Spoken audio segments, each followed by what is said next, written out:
ಇನ್ಮೇಲಾದ್ರೂ ರಾಕ್ಷಸರ ವರ್ತನೆ ಮುಗಿಯುತ್ತೆ ಅಂತ ಹೇಳಿ ಭರತ್ ರೆಡ್ಡಿ ಅವ್ರ ಮುಂದೆ ಅನೇಕ ಹೆಣ್ಣುಮಕ್ಳು ಕಣ್ಣೀರ್ ಹಾಕಿದ್ರಂತೆ.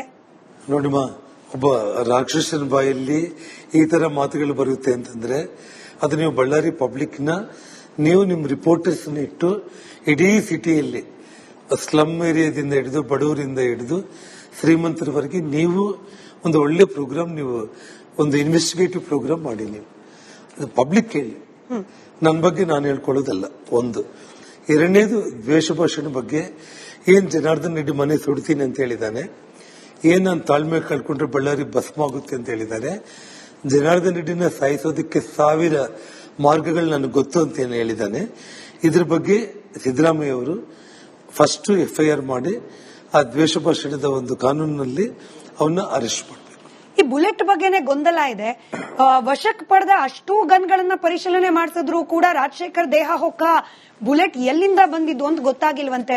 ಈಗ ಪ್ರೈವೇಟ್ ಗನ್ ಮ್ಯಾನ್ ಗಳದು ಕೂಡ ಗನ್ ಸೀಸ್ ಮಾಡಿಕೊಳ್ಳಲಾಗಿದೆ. ಪೊಲೀಸ್ ಇಲಾಖೆನೂ ಕೂಡ ನಮ್ದಲ್ಲ ಅಂತ ಹೇಳ್ತಿದೆ. ಹಾಗಾದ್ರೆ ಎಲ್ಲಿಂದ ಬಂತು ಬುಲೆಟ್? ನಿಮ್ ಕಡೆಯವ್ರ ಹತ್ರ ಯಾರ ಹತ್ರನಾದ್ರೂ ಗನ್ ಇತ್ತ ಜನಾರ್ದನ್ ರೆಡ್ಡಿ ಅವರೇ? ನೋಡಿಮ್ಮ, ನಮಗೆ 7 ಮಂದಿ ಗನ್ಮ್ಯಾನ್ಗಳು, ಗವರ್ಮೆಂಟ್ ಗನ್ಮ್ಯಾನ್ಗಳು. ನಮಗೆ 4 ಮಂದಿ, ಶ್ರೀರಾಮುಲು ಅವರಿಗೆ 2, ಸೋಮಶೇಖರ್ ರೆಡ್ಡಿ ಅವರಿಗೆ 1. 7 ಮಂದಿ ಗವರ್ಮೆಂಟ್ ಗನ್ಮ್ಯಾನ್ಗಳಿಗೆ ಏನ್ ವೆಪನ್ಸ್, ಎಷ್ಟು ಬುಲೆಟ್ಸ್ ಕೊಡ್ತಾರೆ ಅನ್ನೋದು ಗವರ್ಮೆಂಟ್ ಅಲ್ಲಿ ಲೆಕ್ಕಾಚಾರ ಇರುತ್ತೆ. ಎಲ್ಲ ಗನ್ಗಳನ್ನ ಸೀಸ್ ಮಾಡಿದ್ದಾರೆ, ಎಲ್ಲ ಬುಲೆಟ್ಸ್ ವಶಪಡಿಸಿಕೊಂಡಿದ್ದಾರೆ. ನಿನ್ನೆ ಹೊಸ ಗನ್ಗಳು, ಹೊಸ ಬುಲೆಟ್ ಕೊಟ್ಟಿದ್ದಾರೆ. ಯಾವುದೇ ಪ್ರೈವೇಟ್ ಗನ್ಮ್ಯಾನ್ಗಳು ನಮ್ಗೆ ಯಾರಿಗೂ ಕೂಡ ಇಲ್ಲ. ಸತೀಶ್ ರೆಡ್ಡಿ, ಭರತ್ ರೆಡ್ಡಿ ಹಿಂದೆ ಓಡಾಡ್ತಾ ಇರುವಂತ ಗನ್ಮ್ಯಾನ್ಗಳು ಅವ್ರ ಫೇಸ್ಬುಕ್, ಸೋಷಿಯಲ್ ಮೀಡಿಯಾದಲ್ಲೇ ನಾವು ವಿಡಿಯೋಗಳನ್ನ ತೆಗೆದು ಈಗಾಗಲೇ ನಾವು ಮೀಡಿಯಾಗೆ ನಾವು ಕೊಟ್ಟಿದ್ದೀವಿ. ನಾವು ಟೋಟಲ್ ಆಗಿ ಯಾವ ಗನ್ಮ್ಯಾನ್ಗಳು ಇಲ್ಲಿ ನಮ್ಮ ಮನೆ ಮುಂದೆ ಫೈರ್ ಮಾಡಿದಾರೋ, ನಮ್ಮ ಮನೆ ಮೇಲೆ ಫೈರ್ ಮಾಡಿದಾರೋ, ನಿಮ್ಮ ರಿಪಬ್ಲಿಕ್ ಟಿವಿನಲ್ಲಿ ಫಸ್ಟ್ ಬಂದಿರುವಂತದ್ದು. ಯಾರು ಸತೀಶ್ ರೆಡ್ಡಿ ಹಿಂದೆ ಇರೋ ಗನ್ಮ್ಯಾನ್ಗಳನ್ನ ಇವತ್ತು ನಮ್ಮ ಬಳ್ಳಾರಿ ಮನೆ ಮುಂದೆ ನಮ್ಮ ಮನೆ ಮೇಲೆ ದಾಳಿ ಮಾಡಿದಾರೋ, ಯಾರು ಫೈರ್ ಮಾಡಿದಾರೋ ಆ ಗನ್ಮ್ಯಾನ್ಗಳ ವಿಜುವಲ್ಸ್ ಫಸ್ಟ್ ನಿಮ್ಮ ರಿಪಬ್ಲಿಕ್ ಟಿವಿನಲ್ಲೇ ನಿಮ್ಮ ರಿಪೋರ್ಟರ್ ಬಂದು ಬಳ್ಳಾರಿಗೆ ಬೆಂಗಳೂರು ಮೂಲದ ನಾಗೇಂದ್ರ ಅನ್ನೋರು ಆಲ್ರೆಡಿ ಟೆಲಿಕಾಸ್ಟ್ ಮಾಡಿದ್ದು. ಅದು ನೋಡಿದ ಮೇಲೆ ನಮಗೂ ಶಾಕ್ ಆಯ್ತು. ಒಂದು. ಎರಡನೇದು, SP ಸಸ್ಪೆಂಡ್ ಮಾಡಿ ಒಬ್ಬ 6 ಗಂಟೆನೂ ಆಗಿಲ್ಲ. ಅವರು ನಿಜವಾಗ್ಲೂ ಹೇಳ್ಬೇಕಿದ್ರೆ DSP ನಂದಾರೆಡ್ಡಿ ಅನ್ನೋನೇ ಸಸ್ಪೆಂಡ್ ಮಾಡಬೇಕಾಗಿತ್ತು ಇಷ್ಟೊತ್ತಿಗಾಗಲೇ. ನಮ್ಮ ಮನೆ ಮುಂದೆ ಗಲಾಟೆ ಆಗ್ತಾ ಇದ್ರು ಕೂಡ ಭರತ್ ರೆಡ್ಡಿನ ಪೊಲೀಸ್ ಎಸ್ಕಾಟ್ ಅಲ್ಲಿ ಮನೆ ಹತ್ರ ಕರ್ಕೊಂಡು ಬಂದು ಗಲಾಟೆ ಮಾಡಿಸಿದ್ರು. ಜೊತೆಗೆ ಈ ಗನ್ ಏನಿದೆಯಲ್ಲ, ಈಗಾಗಲೇ ತಾವೇನ್ ಇದ್ರ ಬಗ್ಗೆ ಸ್ಪಷ್ಟನೆ ಬೇಕು. ಭರತ್ ರೆಡ್ಡಿ ಅವರನ್ನ ಎಸ್ಕಾಟ್ ಮಾಡಿ ಪೊಲೀಸರು ಬಂದು ಗಲಾಟೆ ಆದ್ಮೇಲೆ ವಾಪಸ್ ಕರ್ಕೊಂಡು ಹೋಗಿ ಅನ್ನೋ ಆರೋಪ ನಿಜಾನ? ಪೊಲೀಸ್ ಎಸ್ಕಾಟ್ ಅಲ್ಲೇ ಅವನ್ನ ಕರ್ಕೊಂಡು ಬಂದಿರೋದು. ನಿಮ್ಗೆ ವಿಡಿಯೋಗಳನ್ನ ನಾನು ಹಾಕಿದ್ದೀನಿ. ನಾನು ನಿಮ್ಮ ರಿಪಬ್ಲಿಕ್ ಟಿವಿನಲ್ಲಿ ನಿಮ್ಮ ನಾಗೇಂದ್ರ ಬಾಬು ಬೆಂಗಳೂರಿಂದ ಬಂದಿದ್ದಾರೆ, ನಮ್ಮ ಬಳ್ಳಾರಿ ಹುಡುಗರಿದ್ದಾರೆ. ನಿಮ್ಮ ರಿಪಬ್ಲಿಕ್ ಟಿವಿ ಇವತ್ತು ಬೆಳಿಗ್ಗೆ ನಾನು ರಿಲೀಸ್ ಮಾಡಿದ್ದೀನಲ್ಲ, ಪೊಲೀಸ್ ಎಸ್ಕಾಟ್ ಅಲ್ಲೇ ಭರತ್ ರೆಡ್ಡಿ ಅವ್ರನ್ನ ಪೊಲೀಸರು ನಮ್ಮ ಮನೆಯವರೆಗೆ ಕರ್ಕೊಂಡು ಬಂದು ಗಲಾಟೆ ಆದ್ಮೇಲೆ ಪೊಲೀಸರು ಕರ್ಕೊಂಡು ಹೋಗಿದ್ದು ವಿಜುವಲ್ಸ್ ಇವತ್ತು ನಿಮ್ಮಲ್ಲೇ ಇದೆ.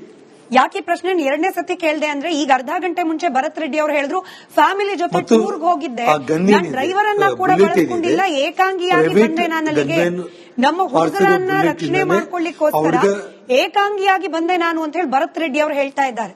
ನೋಡಿಮ್ಮ, ವಿಜುವಲ್ಸ್ ಪೊಲೀಸರು ಅವನ್ನ ಎಸ್ಕಾರ್ಟ್ ಮಾಡಿಕೊಂಡು ಕರ್ಕೊಂಡು ಬಂದಿರೋದು.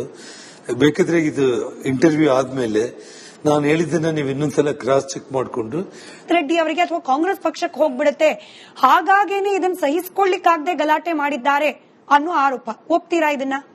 ನೋಡಿಮ್ಮ, ಕಾಂಗ್ರೆಸ್ ಪಕ್ಷ ವಾಲ್ಮೀಕಿ ಮಹರ್ಷಿಗಳ ವಿಚಾರದಲ್ಲಿ ಅವರು ಮಾಡಿದ್ದೆಲ್ಲ ಶೂನ್ಯ. ವಾಲ್ಮೀಕಿ ಪುತ್ಥಳಿಯನ್ನ ಬಳ್ಳಾರಿಯಲ್ಲಿ ಸನ್ಮಾನ್ಯ ಯಡಿಯೂರಪ್ಪ ಅವ್ರನ್ನ ಕರ್ಕೊಂಡು ಬಂದು 25 ವರ್ಷಗಳ ಹಿಂದೆ SP ಸರ್ಕಲ್ ಅಂತ ಇದ್ದಿದ್ದನ್ನ ವಾಲ್ಮೀಕಿ ವೃತ್ತ ಅಂತ ಮಾಡಿ ವಾಲ್ಮೀಕಿ ಒಂದು ಪುತ್ಥಳಿಯನ್ನ ಸ್ಥಾಪನೆ ಮಾಡಿದಂತವರು ಶ್ರೀರಾಮುಲು ಜನಾರ್ದನ್ ರೆಡ್ಡಿ. ವಾಲ್ಮೀಕಿ ಭವನ 8 ಕೋಟಿ ವೆಚ್ಚದಲ್ಲಿ ಸೆಂಟ್ರಲ್ ಏರ್ ಕಂಡೀಷನ್ ಭವನ 20 ಅಡಿ ವಾಲ್ಮೀಕಿ ಪುತ್ಥಳಿಯನ್ನ ಸ್ಥಾಪನೆ ಮಾಡಿದ್ದು ಜನಾರ್ದನ್ ರೆಡ್ಡಿ ಮತ್ತು ಶ್ರೀರಾಮುಲು. ವಾಲ್ಮೀಕಿ ಜಯಂತಿ ಸರ್ಕಾರಿ ರಜಾ ಘೋಷಣೆ ಮಾಡಿಸಿದ್ದು ಯಡಿಯೂರಪ್ಪ ಅವರ ಸರ್ಕಾರದಲ್ಲಿ ಶ್ರೀರಾಮುಲು ಮತ್ತು ಜನಾರ್ದನ್ ರೆಡ್ಡಿ. ಅದೇ ಒಂದು ರೀತಿ ವಿಧಾನಸೌಧದಲ್ಲಿ ವಾಲ್ಮೀಕಿ ಪುತ್ಥಳಿಯನ್ನ ಸ್ಥಾಪನೆ ಮಾಡಿಸಿದ್ದು ಬಸವರಾಜ ಬೊಮ್ಮಾಯಿ ಅವರ ಮೂಲಕ ಶ್ರೀರಾಮುಲು ಅವರು. ಇದು ಒಂದು ಇತಿಹಾಸ. 7% ರಿಸರ್ವೇಶನ್ ವಾಲ್ಮೀಕಿ ಜನಾಂಗಕ್ಕೆ ಇಸ್ಕೊಟ್ಟಿದ್ದು ಬಸವರಾಜ ಬೊಮ್ಮಾಯಿ ಸರ್ಕಾರದಲ್ಲಿ ಶ್ರೀರಾಮುಲು ಅವರು. ಇದು ಶ್ರೀರಾಮುಲು ಅವರು ಮಾಡಿರೋದು. ಏನ್ ಮಾಡಿದೆ ಕಾಂಗ್ರೆಸ್? ಇನ್ನು 100 ವಿಗ್ರಹ ಇಟ್ಟರು ಕೂಡ ಅದಕ್ಕೆ ನಾವು ಸಪೋರ್ಟ್ ಮಾಡ್ತೀವಿ. ಬೇಕು ಅಂತಂದ್ರೆ ಅದರಲ್ಲೂ ಕೂಡ ನಮ್ಮ ಸಹಕಾರನೂ ಕೊಡ್ತೀವಿ. ಸುಮ್ಮನೆ ಮನೆ ಹತ್ರ ಬಂದು ರೌಡಿ ಗುಂಡಗಳನ್ನ ಕಳಿಸಿ ಗಲಾಟೆ ಮಾಡಿಸಿ ಅನಾವಶ್ಯಕವಾಗಿ ಇದನ್ನ ವಾಲ್ಮೀಕಿ ಪುತ್ಥಳಿಗೆ ಡೈವರ್ಟ್ ಮಾಡೋ ಪ್ರಯತ್ನ ಮಾಡಿದ್ರೆ ಜನ ನಗ್ತಾ ಇದ್ದಾರೆ. ಇದೇ ಪ್ರಶ್ನೆ ನಾನು ಕೇಳಿದೆ ಸರ್. ನೀವು ಕೊಟ್ಟ ಲೆಕ್ಕವನ್ನೇ ವಾಪಸ್ ನಾರಾ ರೆಡ್ಡಿ ಅವರಿಗೆ ಕೇಳಿದ್ದೀನಿ. 8 ಕೋಟಿ ವಾಲ್ಮೀಕಿ ಭವನ, 20ಕ್ಕೂ ಹೆಚ್ಚು ಅಡಿ ಎತ್ತರದ ವಾಲ್ಮೀಕಿ ಸ್ಟ್ಯಾಚ್ಯೂ, SP ಸರ್ಕಲ್ ಅನ್ನ ವಾಲ್ಮೀಕಿ ಸರ್ಕಲ್ ಮಾಡಿದ್ದು, ಇದೆಲ್ಲ ಪಟ್ಟಿ ಕೊಟ್ಟೆ ಕೇಳಿದಾಗ ನಾರಾ ಭರತ್ ರೆಡ್ಡಿ ಅವರ ಪ್ರತಿಕ್ರಿಯೆ ಹೇಗಿತ್ತು ಅಂದ್ರೆ, ಈ ಪುತ್ಥಳಿ ಸ್ಥಾಪನೆ ಆಗಿರೋದು ಸರ್ಕಲ್ ಅಲ್ಲ, ಬದಲಾಗಿ ಅವ್ರ ಕಚೇರಿ ಒಳಗೆ ಯಾರಾದ್ರೂ ಹೋಗಿ ಅಜ್ಜಾರಿಗೆ ನಮಸ್ಕಾರ ಮಾಡಬರ್ಬೇಕು ಅಂದ್ರು ಇವ್ರ ಅನುಮತಿ ಪಡ್ಕೊಂಡು ಕೀಲಿಕೈ ಪಡ್ಕೊಂಡು ಹೋಗ್ಬೇಕು. ನಾವು ಸಾರ್ವಜನಿಕರಿಗೆ ವಾಲ್ಮೀಕಿ ಅಜ್ಜಾರನ್ನು ಕೊಡ್ತಾ ಇದ್ದೇವೆ.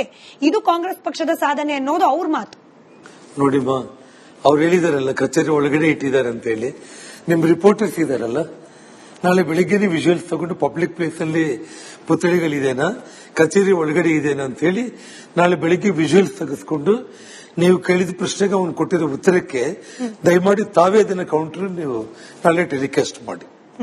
ಸರ್ಕಾರದ ಪ್ರತಿಕ್ರಿಯೆ ಆಯ್ತು. ನಾರಾ ಭರತ್ ರೆಡ್ಡಿ ಅವರು ಒಬ್ರು ಶಾಸಕರು, ಬಟ್ ಸರ್ಕಾರದ ಜವಾಬ್ದಾರಿ ಇಡೀ ರಾಜ್ಯದ ಜನರ, ವಿರೋಧ ಪಕ್ಷದವರನ್ನ ಕಾಪಾಡೋದು ಕೂಡ ಸರ್ಕಾರದ ಜವಾಬ್ದಾರಿ. ಹೋಮ್ ಮಿನಿಸ್ಟರ್ ಆಗಿ ಪರಮೇಶ್ವರ್ ಅವರು ತೆಗೆದುಕೊಂಡ ನಿರ್ಧಾರ, ಮುಖ್ಯಮಂತ್ರಿಯಾಗಿ ಸಿದ್ದರಾಮಯ್ಯನವರು ಕೊಟ್ಟ ಪ್ರತಿಕ್ರಿಯೆ ನಿಮಗೆ ಸಮಾಧಾನಕರವಾಗಿ ಅನಿಸಿದೆಯಾ?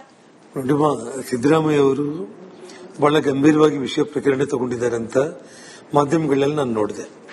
ಆದ್ರೆ 2 ದಿವಸಗಳಾಗ್ತಾ ಇದ್ರು ಕೂಡ ಒಬ್ಬ ಅಮಾಯಕನ ಪ್ರಾಣ ಕಳ್ಕೊಂಡಿರೋದಕ್ಕೆ ಕಾರಣ ಬುಲೆಟ್, ಆ ಗನ್ನು ಯಾರದು ಅನ್ನೋದನ್ನ ಪತ್ತೆ ಹಚ್ಚೋದ್ರಲ್ಲಿ ಇವರು ವೈಫಲ್ಯ ಆಗಿದ್ದಾರೆ. ಗೃಹ ಮಂತ್ರಿ ಹೆಜ್ಜೆ ಕೂಡ ಇಟ್ಟಿಲ್ಲ ಅವರು. DK ಶಿವಕುಮಾರ್ ಅವರು ಸಮರ್ಥಿಸಿಕೊಳ್ಳೋ ಪ್ರಯತ್ನ ಮಾಡಿದ್ರು. ಇದು ಅವ್ರ ಹಿನ್ನೆಲೆ ಕೂಡ ಅಂತದೇ ಆಗಿರೋ ಕಾರಣ ನಾನಿಷ್ಟ ಹೇಳ್ತಾ ಇರೋದು, ಹೈಕೋರ್ಟ್ ಸಿಟ್ಟಿಂಗ್ ಜಡ್ಜ್ ನೇತೃತ್ವದಲ್ಲಿ ಎಂಕ್ವೈರಿ ಆಗಬೇಕು ಅಥವಾ CBI ಎಂಕ್ವೈರಿ ಆಗಬೇಕು. ಇನ್ನೊಂದು ಕೇವಲ 2-3 ದಿವಸದಲ್ಲಿ ಈ ಕೊಲೆಗೆ ಕಾರಣ ಆಗಿರುವಂತಹ ಬುಲೆಟ್, ಗನ್ನು, ಆ ಗನ್ಮ್ಯಾನ್ಗಳನ್ನ ಇವರು ಬಂಧನ ಮಾಡಿಲ್ಲ ಅಂತಂದ್ರೆ ಖಂಡಿತವಾಗ್ಲೂ ಕೂಡ ಭಾರತೀಯ ಜನತಾ ಪಕ್ಷದ ಎಲ್ಲಾ ನಾಯಕರುಗಳ ಹಿರಿಯರ ಜೊತೆ ನಾವು ಈಗಾಗಲೇ ಮಾತಾಡಿದ್ದೀವಿ. ಬಹಳ ಗಂಭೀರವಾಗಿ ಬಳ್ಳಾರಿಯಿಂದ ಬೆಂಗಳೂರಿಗೆ ಪಾದಯಾತ್ರೆ ಮಾಡುವಂತ ಯೋಚನೆ ಇದೆ. ಬಳ್ಳಾರಿ DSP ಸಸ್ಪೆಂಡ್ ಆಗಬೇಕು. ಆ ಕೊಲೆ ಮಾಡಿರುವಂತಹ ಗನ್ನು, ಗನ್ಮ್ಯಾನ್ ಅದೆಲ್ಲದನ್ನ ಸೀಸ್ ಮಾಡಿ ಮಾಧ್ಯಮಗಳ ಮೂಲಕ ರಾಜ್ಯದ ಜನರಿಗೆ ಅವರು ತಿಳಿಸಬೇಕು. ಪೊಲೀಸ್ ಇಲಾಖೆಯ ಕಾರ್ಯವೈಖರಿ ಬಗ್ಗೆ ಒಂದೆರಡು ಪ್ರಶ್ನೆ ಇದೆ. ಜನಾರ್ದನ್ ರೆಡ್ಡಿ ಅವರೇ, ನಿಮ್ಮನ್ನ A1 ಆಗಿ ಮಾಡಲಾಗಿದೆ ಕಂಪ್ಲೇಂಟ್ ಅಲ್ಲಿ ಅನ್ನೋದು ಗಂಭೀರ ಆರೋಪ. ಈಗ ಬುಲೆಟ್ ಫೈರ್ ಮಾಡಿದ್ದು ನಿಮ್ಮ ಗನ್ನಿಂದಾನೋ ಅಥವಾ ಬಂದೂಕು ನಿಮ್ಮ ಕೈಲಿತ್ತು ಅಂತಲೋ ಅಥವಾ ನೀವು ಹಲ್ಲೆ ಮಾಡಿದ್ದೀರಿ ಅಂತಾದ್ರೆ A1 ಮಾಡೋದ್ರಲ್ಲಿ ಅರ್ಥ ಇರ್ತಿತ್ತೇನೋ. ಬಟ್ ನಿಮ್ಮನ್ನ ಹಾಗೆ ಶ್ರೀರಾಮುಲು ಅವರನ್ನ ಕೇಸ್ನ